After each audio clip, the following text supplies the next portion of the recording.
Bonds are very overbought, stocks are very oversold. Won't be surprised to see a reversal even potentially by the end of this day. Here's what you need to know before the bell this morning. First of all, let's talk about what a carry trade is. And this thing's been going on for years, right? So this is nothing new. The carry trade's been going on for at least, as far as I'm aware, and kind of in mass, at least 20 years. So this is not a new thing. But what the carry trade is that I short the Japanese yen. So I'm a hedge fund manager here in the United States, so theoretically, right? So, and I've got a few $1 billion at my disposal to invest. So how can I maximize that trade? Well, I can short the Japanese yen, and I do that by shorting the Japanese bonds, which have basically a zero yield.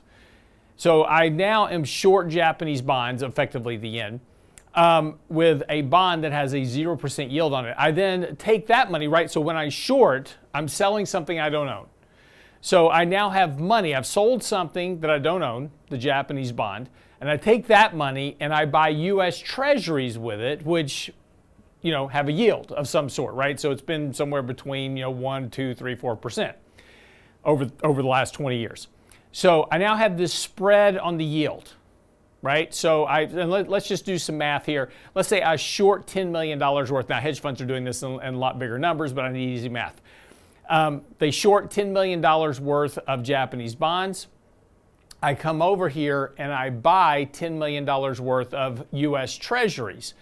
U.S. Treasuries, highly liquid, government guaranteed, great collateral, right? And I'm also picking up the spread between the zero interest rate and the yield on the Treasury. So I'm already making money on this deal. Now, this is where it gets fun because I can then take those Treasuries and leverage those 10 times, right? So now I can take 10 million in Treasuries, turn that into $100 million that I go long equities with. And this is where a lot of this buying power has been coming from over the last, last couple of decades for the stock market has been this massive carry trade. Well, everything is fine and dandy until something goes wrong.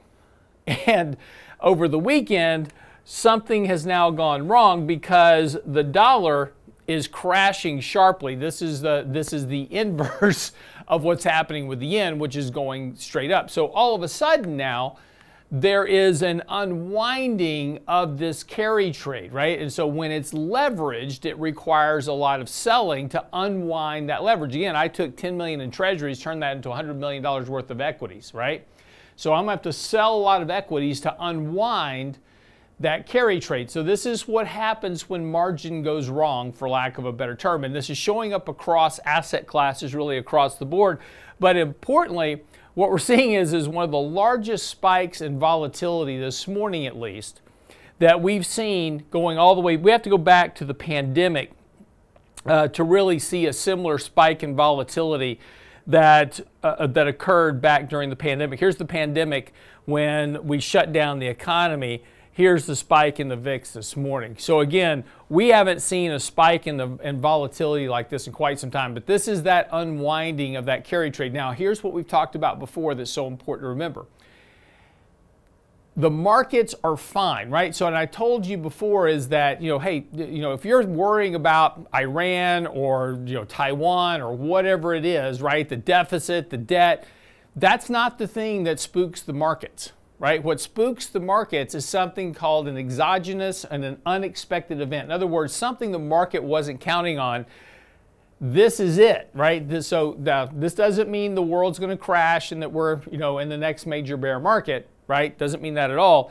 But when you get these kind of one-off exogenous events like the unwinding of this carry trade, it can create a whole lot of panic in the overall market because right now, participants in the markets, these hedge funds, have no choice, right? They are getting margin calls at this moment, and they're saying, I have to liquidate this position because of what's happening. So this is going to lead to selling all across the board this morning, not just in stocks. Bitcoin is having a big meltdown this morning. It's down over 12% right now as well. So again, it doesn't really matter what risk asset you're in this morning. It's going to be down this morning, whether it's stocks, whatever, it's going to be down. If it's a risk asset, It's going to be down this morning. Nasdaq's going to be down about 4 or 5% this morning. Right now, we'll see kind of where the market Dow's down about 700 points right now at the open.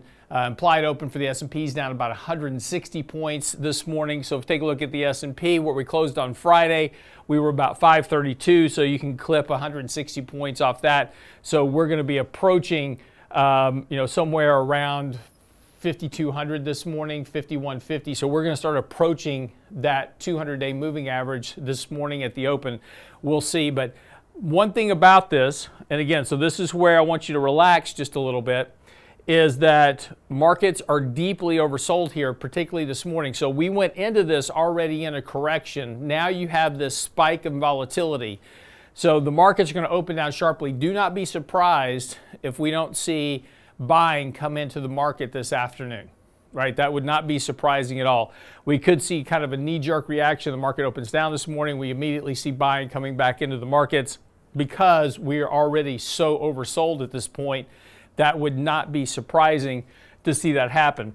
Importantly, one thing that we've been talking about for a while is that bonds, have really been doing the yeoman's job of supporting portfolios during this decline. They're going to do that again this morning. Yields are down fairly sharply this morning because money is now coming out of risk assets, going into safe assets. That's that hedging ability of treasuries. And again, over the last couple of days, we've already seen big jumps in bond prices. That's going to be again this morning. So, in the portfolio, like on Friday, the portfolio has held up very well because bonds did their job of hedging the portfolio risk. This morning, it looks like they're going to do exactly the same. But again, bonds are very overbought. Stocks are very oversold. Won't be surprised to see a reversal even potentially by the end of this day. So be careful making knee-jerk moves this morning. Let this market play out today. We'll come back tomorrow, take a look at it, sort out what we need to do, and then make changes from there. Okay, that's what you need to know before the bell this morning. So here's what you need to know before the bell this morning, the extended version, right? The director's cut. So